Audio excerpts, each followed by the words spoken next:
What's happening, folks? Welcome back to Celtic Fans TV. It's time for the starting 11 prediction for tomorrow's game away at Tannadice. Before we get to the team for tomorrow, got a couple of things to run through. First, in case you missed it, Celtic Fans TV was involved in the fan media press conference yesterday. There was quite a lot of outlets there, I think 10 or 11 in total. We got to ask one question to David Turnbull and a question to John Kennedy. I'll link it up at the end of the video and in the description below if you haven't seen it already. It was good to be involved in it. I'm happy that the club are starting to reach out to fan media and start that communication that I think has been so lacking. I think it's long overdue, and I think it's something that should be long term and meaningful, because I think if there's one thing this season that's been most disappointing and has probably contributed more to the negative atmosphere around the club, it's been the fact that the fans don't feel listened to. They haven't felt heard, they don't feel understood, and at times they haven't been respected. And I think this can build a bridge with that, and I think going forward, looking ahead to next season, it's something that I hope we can be involved in over the long term. I want to thank the club for inviting us, and as I say, I hope there's more to come on that front, and if there is, you'll be the first to know. This video is sponsored by the OneFootball app. It's the best football app on the planet. You can get line-up notifications as soon as the teams are announced on match days. You can get pre-match stats. You can get all the Celtic-related news sent straight to your phone as soon as it breaks as well.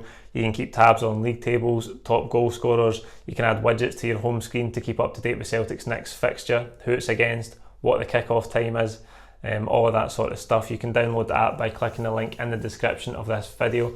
It is absolutely free to download wherever you get your apps, and it's a brilliant way for you to support the channel. So if you haven't done so already, click the link below, download the app, and let me know what you think. Dundee United come into this one sitting 7th in the table. They're on 35 points. They've had 2 wins in the last 5 matches. We've only had one previous trip to Tannadice this season. We needed a late Albion Ayeti winner that day. They actually pressed us quite high in the opening period of that game, if you remember. There was a lot of fouls in it. We did have chances in it. I was watching back the highlights yesterday. We did have plenty of chances in the game. That was early in the season, kind of before we really hit the rocks in terms of form, and we did have chances.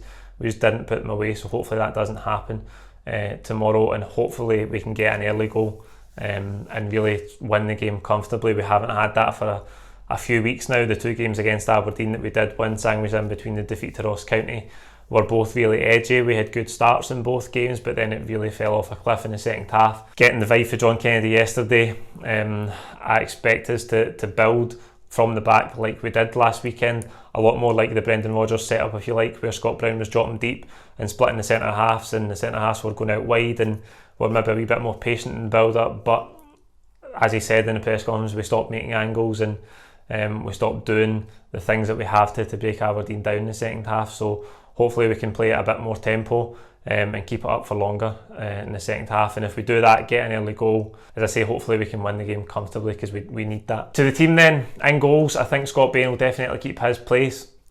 It was good to get an update yesterday for John Kennedy on Vasilis Barkas. He's been out with a knock, which is why he hasn't made the last 2 squads. I don't expect him to be in tomorrow's squad, but Scott Bain will definitely start anyway. And the back 4, I think, will be the same as last weekend against Aberdeen. That'll be John Joe Kenny at right back, Stephen Welsh alongside Christopher Ayer at centre half, and at left back, Diego Laxalt. Greg Taylor still out with that thigh injury picked up against Ross County. In midfield, I expect the Diamond to continue with a full week's training and a full week between games. I think Scott Brown will keep his place in there. If you think about Dundee United pressing as high the last time, Scott Brown being in the team might be a bit of a worry in terms of the pace of the game. But I think Sorrell at times recently has looked quite slack on the ball, so I don't think you can make the case that Sorrell should absolutely start, because I think his use of the ball at times in recent games hasn't been very good. And if Dundee United are going to press us on a narrow pitch, we're going to have to be really precise with the passing early on. So I think Scott Brown is going to start. I think in front of them, Callum McGregor will obviously play, because he plays every minute of every game. I think Ryan Christie will keep his place on the right hand side, and David Turnbull will obviously be in that 10 position. I think early on it looked like it was working well and we're building the game. I think the combination, particularly down the left hand side with McGregor, Laxalt and Edward drifting out wide, worked really well for us, but as I say, in the second half it just totally disappeared. So I hope the midfield can keep up a higher tempo for longer in this game, and as I say, give us a more comfortable, dominant performance than we've had in recent weeks. And up top, I expect it to be February's Player of the Month, Odsonne-Edouard, the top goal scorer in the league, alongside Lee Griffiths. We've seen Patrick Klimala start last weekend, obviously, and John Kennedy explained before the game that it was tactical and that he thought Klimala's pace would be good to stretch Aberdeen in behind early on. I expect Griffiths to come back in tomorrow. It's annoying that the changes to the team have been so disruptive this season. All three strikers, Ajeti, Klimala and Griffiths, neither of them have had a consistent one in the team alongside Edouard. It's been constantly chopping and changing, and I don't think that's helped any of them.